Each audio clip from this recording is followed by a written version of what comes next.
How's it going, guys? Welcome back to the channel. Today we've got Tackle Warehouse unboxing for you guys. I know it's been a hot minute since I've been on the channel. I've been really busy with all kinds of stuff, but I'm back now, so I'll be in some videos. This unboxing, as you guys probably were able to tell by the title and the thumbnail, this is actually going to be a jig unboxing. I just recently started, well, with this stuff here. I'm going to start making my own jigs, making my own jig skirts, and then putting them on some jig heads. So I'll explain all that to you guys, and I'm also going to make this kind of just like a jig fishing 101, but without further ado, let's go ahead and crack into this box. So for this, I'm going to go over, a few of the different types of jig heads and what should be used where. So first one, just first when I pull out of the box, is finesse jig. So all these jig heads you're going to see, these are all by a brand called Boss. They're on Tackle Warehouse, obviously not sponsored or anything. I just really like their products. But what this is a round ball finesse jig, 5/16. I'll open this package up so you guys can see. So this right here is a little finesse jig. It's a very small profile, it's a small hook with a thin weed guard. But what I love about these specific jig heads is that they've got a nice heavy wire hook. So you can use heavy line, heavy gear. You can throw this, even though it's a finesse jig, you can throw it very easily on medium or medium heavy bait casting equipment, 15-pound line, anywhere like that, and you're not going to bend that hook out on a big fish or on the hook set. So I'm a big fan of that. Another thing you should pay attention to when you're buying jigs is the line tie. You guys probably won't be able to see very well, but this actually has a horizontal line tie, which means that line tie is sideways or it's perpendicular to the hook. And what that does is it makes it easier for going over things like rock, wood, any other type of hard structure. It's not ideal for coming through grass, but generally with a finesse jig, I'm not going to be throwing this in super heavy grass or anything. So I like that horizontal line tie. But these Boss jig heads are really nice. They've got a pretty decent trailer keeper on there, and there's you guys can see there's two little molded pieces of lead here, and one of them is your trailer keeper, the other one is your skirt keeper. So when I'm gonna make my own skirt, which I'll show you guys in a second, you can put your own skirt on there and then thread your trailer on there. But these jigs are gonna be really nice. They're gonna come in handy. 5/16, really good all-around weight. So you guys are probably going to see me use these before the season's over. The next type of jig I'm going to talk about is the swim jig. I've been using these Boss swim jigs for a little while. I've ordered them before, and they're awesome. I love these jigs. The weed guard is just perfect for coming through grass and wood. You don't have to trim these weed guards down at all. Super good length on them, good thickness. And you'll see, like I was talking about the finesse jig with the horizontal line tie, this swim jig actually has a vertical line tie. So that means it's parallel with the hook shank. And what that vertical line tie does is it actually helps you come through grass a lot cleaner, which is what a swim jig is really used for, is running through grass, vegetation, anything like that. Also with the swim jig, it's got a slightly heavier wire hook than on your finesse jig. That swim jig you can throw a lot of times for finesse or for swim jigs. I'll throw straight braid if I can get away with it, a straight 50-pound braid on a medium heavy or heavy power rod, depending on how thick the cover is I'm fishing. But you can fish these straight 40 to 50, 65-pound braid, or you can fish it on like 15 to 20-pound fluoro. But a swim jig is one of my favorite summer baits and just year-round baits, just because it comes through grass so cleanly. And living up north, and being mostly a bank fisherman, being able to come through grass and cover is just a huge bonus. So a swim jig is definitely a tool you need to add to your arsenal if you haven't done it already. The next one, I actually didn't buy these jig heads in this unboxing. This is just a jig I have, but this is a flipping jig. A flipping jig is, once again, horizontal line tie. But one thing, this is actually a Dirty Jigs flipping jig. It's probably hard for you guys to tell, but if you compare the hooks on these, this is a finesse jig, this is a flipping jig, that flipping jig has a super thick hook. This is actually a 5x thick Gamakatsu no jack hook, so that hook will not bend out. You can just swing on a log or on a 10-pounder and it's just not going anywhere. So that's why flipping jigs are generally really good to fish around really heavy cover, really heavy brush. Generally you want a little bit heavier size. This is a 1/2 ounce. Like a swim jig, the main weight I usually use is like a 3/8. Same with a lot of other type of jigs. I like a 3/8, but with a flipping jig I do like that faster fall. Helps you get through cover a lot better. And also the weed guard is going to be very stiff because you're going to be throwing it in really heavy cover and you need a really thick weed guard. But flipping jig is very much power fishing, very heavy gear. But it's a really fun bite to get on if you can get on it. So it's always good to have some of these around. I don't use them very often because I usually will just opt for something like this. This is the actual model of this is called the Pipsqueak, but basically what this is a compact version of a casting or a pitching jig head.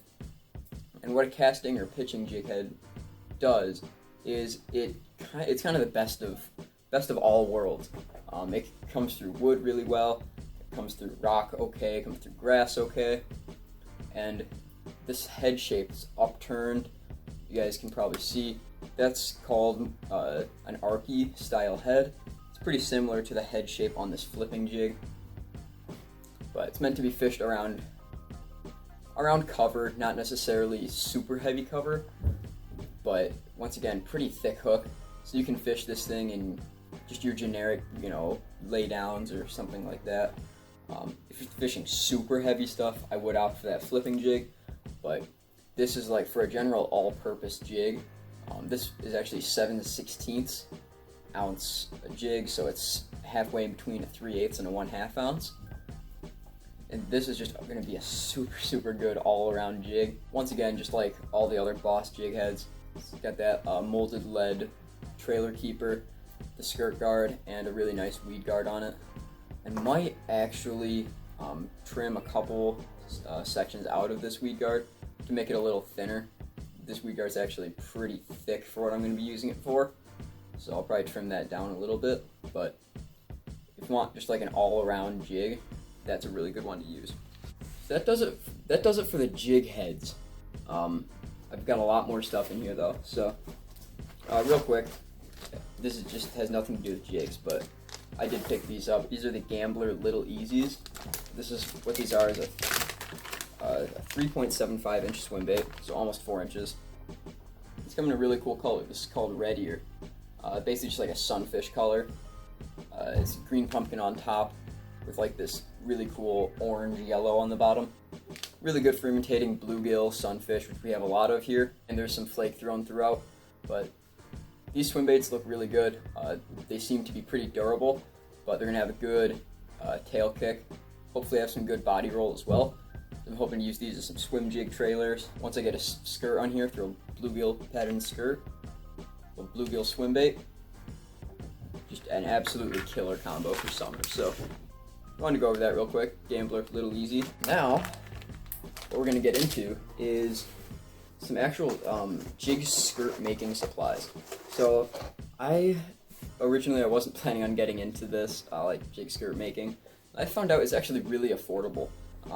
All this stuff, all these jig heads are either $6 or $7 for a 4-pack, so that's costing you less than $2 per jig. And then the jig skirts, I got a ton of different colors, like a ton. These are all from Skirts Unlimited on Tackle Warehouse. All the stuff is on fishingskirts.com, but as you can see, I got a ton of different colors here.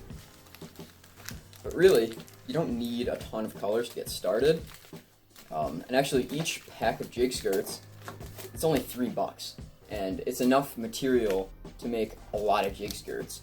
So realistically, you could just get, a couple packs of skirting material, pack of jig heads, And then the other stuff you just need some skirt collars, just to keep your skirt held onto the jig.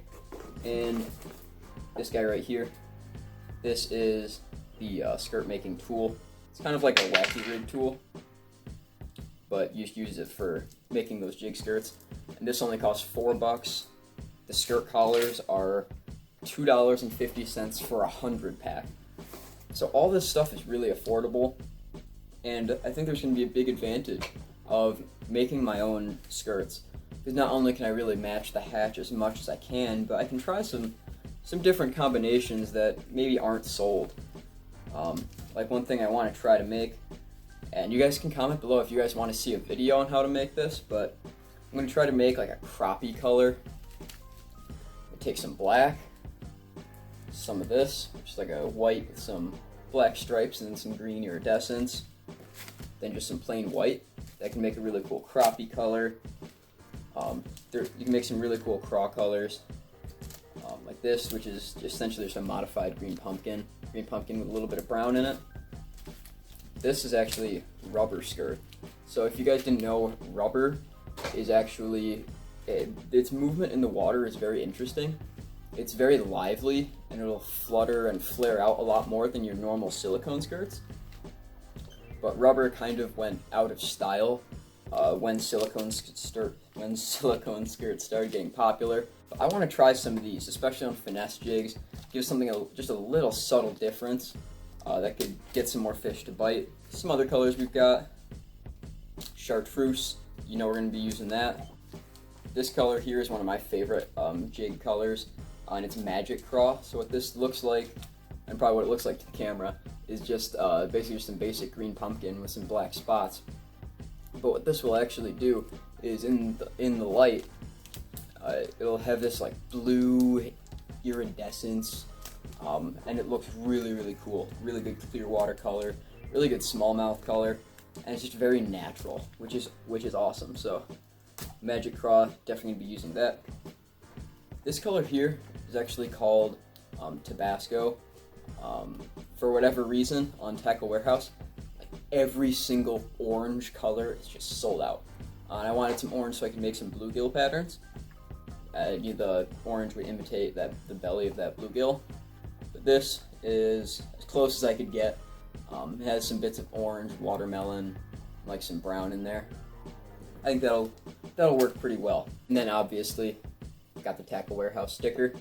But guys, I got all this stuff, I believe it was 8 different colors of skirting material, skirt collars, the tool, and 12 jig heads, and the pack of Swimbaits. So that's going to be, enough material to make 12 jigs and then tons more skirts. And it cost me just over $50. So this is definitely something that's affordable for anyone. Because all this stuff in the long run, these jigs are going to cost me a little less than $2 a piece. It's a great way to save money making jigs, because jigs are something that just, you snap them off a lot. You're throwing them into cover, throwing them into rocks, and they just tend to get hung up more than a lot of other lures. Alright you guys, that's going to do it for today's unboxing. This is an interesting unboxing, I'm sure. I have never done any of this before, never made a jig skirt before, but I think it's going to be really interesting, and I think it's going to lead to me catching a lot of fish. So if you guys want to see me do like some tutorials or how-tos, or just experiences of me trying to like either match a certain skirt color, like one that I really want to try and imitate. I don't know if you guys are familiar with it, but it's in the Z-Man Jackhammer. It's called Bee Height Delight. The color is designed by Brett Height, who is a pro fisherman, and I've got all the colors to do it. I've got the green pumpkin, got a little bit of chartreuse, got the white, and then I got a little bit of black and white. But all that stuff, there's so many possibilities with just these 8 skirt colors. If you guys think of anything that you want me to make or want to see a video on, feel free to leave a comment below, and I'll be happy to do it. That's going to do it for today, and we'll see you on the next one.